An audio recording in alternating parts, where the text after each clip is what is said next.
নেত্রকোনার দুর্গাপুরের আর্থিক সংকটে ধুঁকছে জেলার সর্ববৃহৎ অনাথালয় নয়নযোগী আশ্রম। সরকারি ও বেসরকারি অনুদান কমে যাওয়ায় খাদ্য, শিক্ষা, বাসস্থান ও চিকিৎসাসহ মৌলিক চাহিদা পূরণে হিমশিম খাচ্ছে প্রতিষ্ঠানটি। বর্তমানে ১২১ শিশুসহ ১৩০ জনের এই প্রতিষ্ঠান টিকে আছে নানা সংকটের মধ্য দিয়ে। ১৯৯৬ সালের দুর্গাপুরের চণ্ডীগড় এলাকায় নয়নযোগী আশ্রম প্রতিষ্ঠা করেন নিত্যানন্দ গোস্বামী নয়ন। প্রতিষ্ঠার পর সরকারি বেসরকারি অনুদানে ভালোভাবেই চলছিল অনাথালয়টি। তবে ২০২০ সালে প্রতিষ্ঠাতার মৃত্যুর পর থেকেই কমতে থাকে দাতাদের আর্থিক সহায়তা। সমাজসেবা অধিদপ্তরের তথ্য অনুযায়ী বছর দুয়েক আগেও ১২১ জনের মধ্যে ৫৬ শিশুর জন্য সরকারি বরাদ্দ এলেও গত বছর তা নেমে আসে ২২ জনে। চলতি বছরে বরাদ্দ মিলেছে ৩২ জনের। এদিকে বরাদ্দ কমে যাওয়ায় অন্ন, বস্ত্র, চিকিৎসা, বাসস্থান ও শিক্ষার মতো মৌলিক অধিকার থেকে বঞ্চিত হচ্ছে বলে জানিয়েছে অনাথালয়ের শিশুরা। এখানে খাওয়া দাওয়া, পানি, পড়াশোনা এখানে সমস্যা হচ্ছে। আমাদের এখানে খাওয়া দাওয়া একটা সমস্যা, আর পড়াশোনা আগে দাদু থাকার সময় তো এভাবে ছিল না। মানে আগে দাদু থাকার সময় তো সবগুলো ঠিকঠাক ছিল, আর এখন দাদুর মৃত্যু হওয়ার পর থেকে একটু সমস্যা হইতেছে।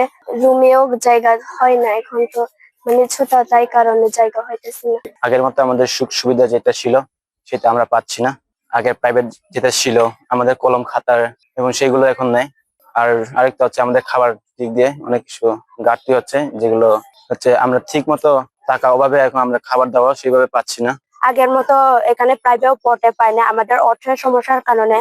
শিশুদের স্বাভাবিক জীবন নিশ্চিত করতে সরকারি ও বেসরকারি সহায়তা জরুরি, অন্যথায় প্রাতিষ্ঠানিক কার্যক্রম মারাত্মকভাবে ব্যাহত হওয়ার আশঙ্কা করছে প্রতিষ্ঠানটির মহাসচিব।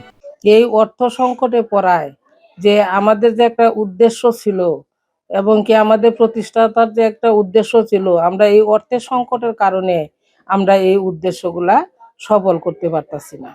ওরা যদি আমার গর্ভে ধারণ নাও করি, তারপরে ওরা আমার গর্ভের সন্তান, আমার সন্তানদের নিয়ে যেন আমি সুষ্ঠু সুন্দরভাবে ভালোভাবে চলতে পারি, সবার কাছে আমার এটা অনুরোধ রইল।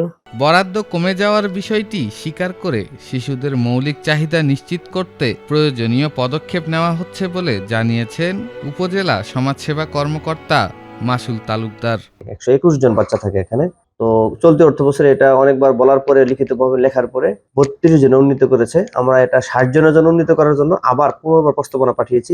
আশা করতেছি অতি দ্রুত এই ৬০ জনের প্রস্তাবনা পাবো। তবে এই ঘটনা এখানে শেষ নয়। এখানে আবাসনের তীব্র সংকট, বাচ্চাদের থাকার তেমন কোনো ঘর নাই। ১২০ জন বাচ্চা থাকার জন্য যে অবকাঠামো দরকার তার অর্ধেক অবকাঠামো এখানে নেই। আমরা এই মানব কল্যাণকামী অনাথালয়ের সার্বিক উন্নতির জন্য বিভিন্নভাবে চেষ্টা করে যাচ্ছি। অর্থ সংকটে থমকে যাচ্ছে ১২১ অনাথ শিশুর স্বপ্ন। তাদের মৌলিক অধিকার নিশ্চিত করতে এখনই প্রয়োজন সরকারি উদ্যোগ ও সমাজের মানবিক সহায়তা।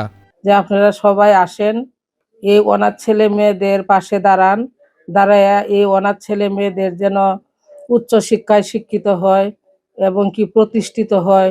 সরকারের উদ্দেশ্য আমরা বলছি যে দয়া করে আমাদের যে এই ক্যাপিটেশন যদি মনে করেন ৫৬ জন ছিল, আমরা ৫৬ জন দিলেও আমরা মোটামুটি ভাবে চলতে পারি আর কি। নেত্রকোনা থেকে সোহেল মিয়ার পাঠানো তথ্য ও চিত্রে ডেস্ক রিপোর্ট, এটিএন বাংলা।